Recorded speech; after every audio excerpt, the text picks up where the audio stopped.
YCP మాజీ మంత్రి రోజాపై AP sports authority chairman Ravinaidu fire అయ్యారు.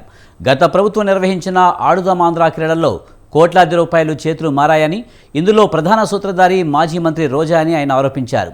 తిరుపతి ప్రెస్ క్లబ్లో ఆయన మీడియాతో మాట్లాడుతూ ఆడుదాం ఆంధ్ర క్రీడలతో రోజా పెద్ద స్కామ్ చేశారని ధ్వజమెత్తారు. ప్రతిభ కనబరిచిన ఒక్క విద్యార్థికి కూడా సర్టిఫికెట్లు ఇవ్వలేదని మండిపడ్డారు. 5 ఏళ్ల వైసీపీ పాలనలో వందలాది సార్లు రోజా తిరుమల శ్రీవారి దర్శనానికి వచ్చారని, వేలాది మందికి దర్శనం చేయించి కోట్లాది రూపాయలు దండుకున్నారని అన్నారు.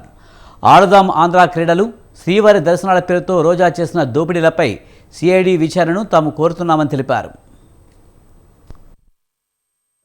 ఎలక్షన్ స్టంట్లో భాగంగా ఆడుదాం ఆంధ్ర కార్యక్రమం తీసాం. దీంట్లో ఏ సర్టిఫికెట్లు లేదు సార్, ఏ ప్రోత్సాహాలు లేవు, ఎవరిని మేము గుర్తించలేదని చెప్పి స్పష్టంగా చెప్పారు.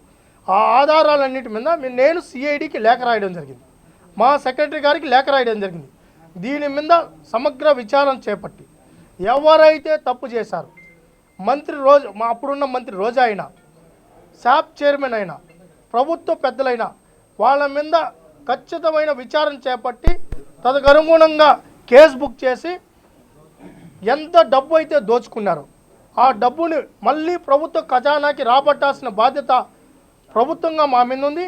దాని మీద నేను సిఐడికి లేఖ రాయడం జరిగింది. సిఐడి కూడా దాని మీద విచారణ ఒకరోజు మా ఆఫీసుకు కూడా రావడం జరిగింది. ఎట్టి పరిస్థితుల్లో ఆడుదాం ఆంధ్రాని వదిలిపెట్టే ప్రసక్తి లేదు. దాంట్లో జబర్దస్త్ రోజా ఎవరైతే ఉన్నారో ఆమె టూరిజం స్పోర్ట్స్ శాఖ మంత్రిగా ఉండింది.